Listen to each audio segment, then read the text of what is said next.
Well, hello friends. Mark Holmes here with my buddy CowboyJobu, and as always, thank you guys for watching, commenting, and subscribing to the Jobu Sports Report. Without you guys, this literally just does not work. Okay, boy, it's been an interesting day with, of course, Dak and Zeke and the whole gun issue. Um, we're not going to even go there with that one too much because, you know what?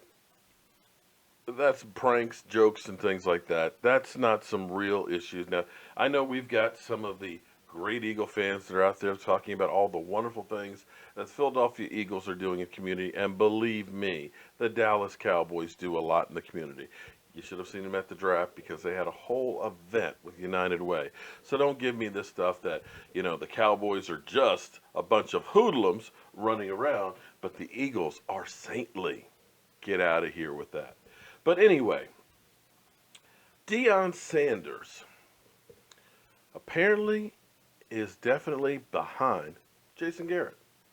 He believes that he is a good coach for the Cowboys and believes that Dez Bryant as well as Jason Witten are going to be hard to replace.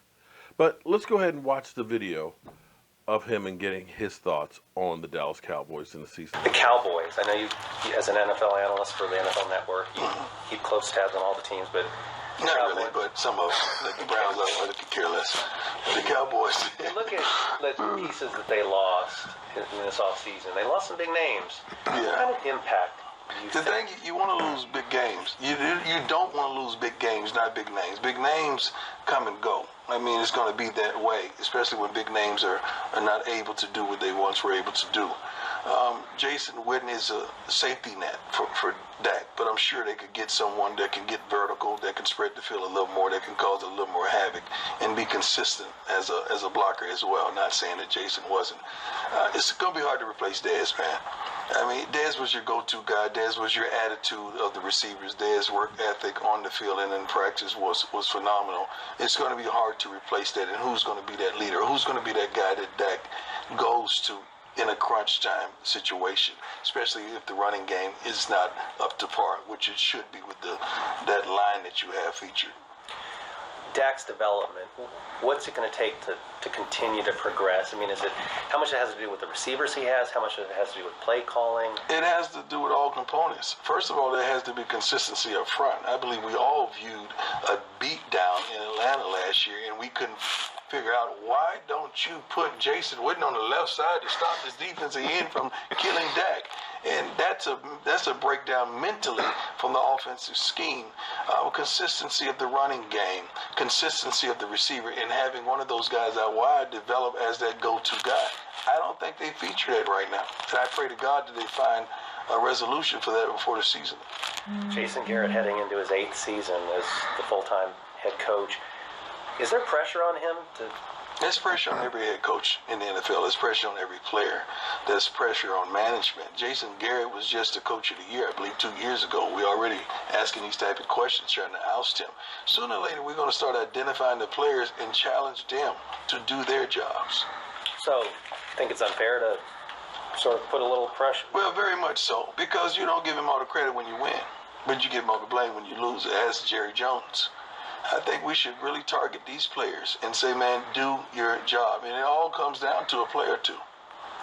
Zeke Elliott, he's got a lot of those distractions behind him. How much better do you think he'll be having gotten rid of that sort of off-the-field stuff? Man, let me tell you something. Every NFL player is playing with something, some kind of drama in their life, whether it's family, whether it's spousal, whether it's girlfriend, whether it's body ailment. You're playing with something. You just got to be able to keep that main thing the main thing.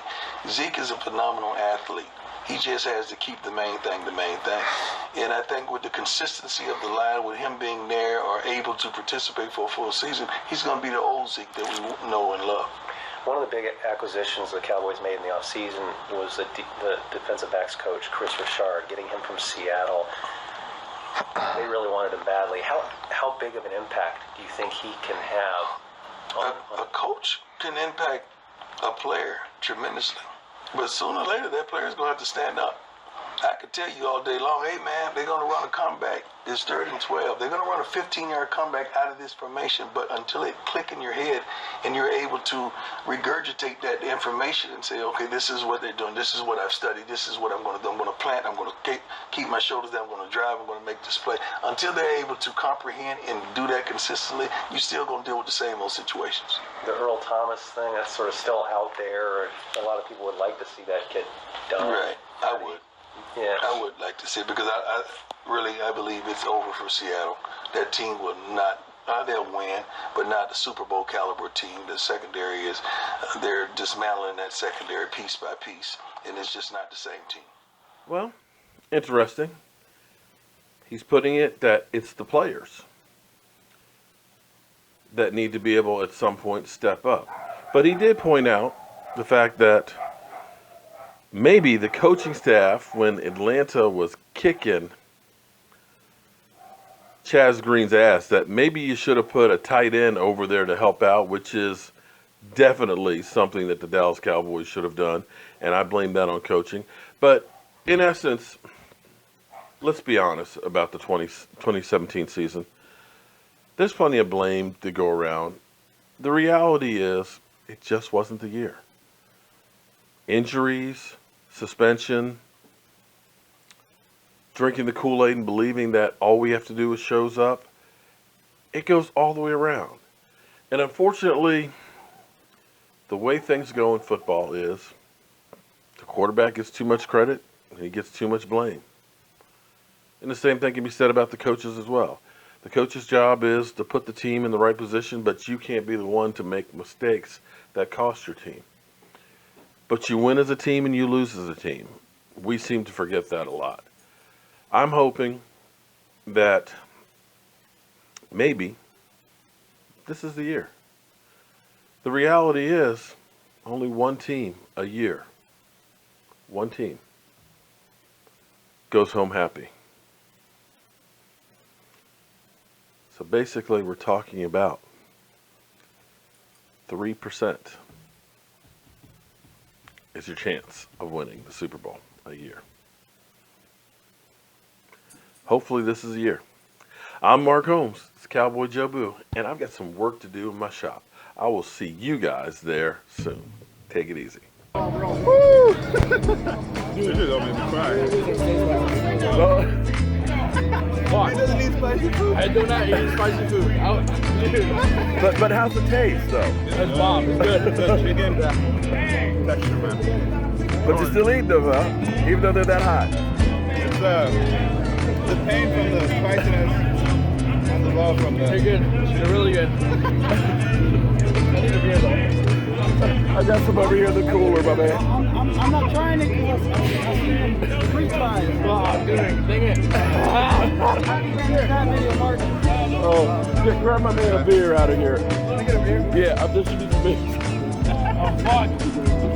Oh, go. I'll take it. Wait. Oh, there you go. You lucked out. One last beer. Oh. I mean, You can handle it. They're hot. Yeah. All right, man. Thanks. No problem.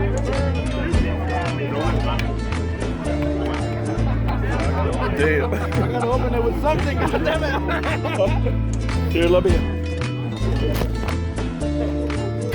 There we go. Oh, that's it.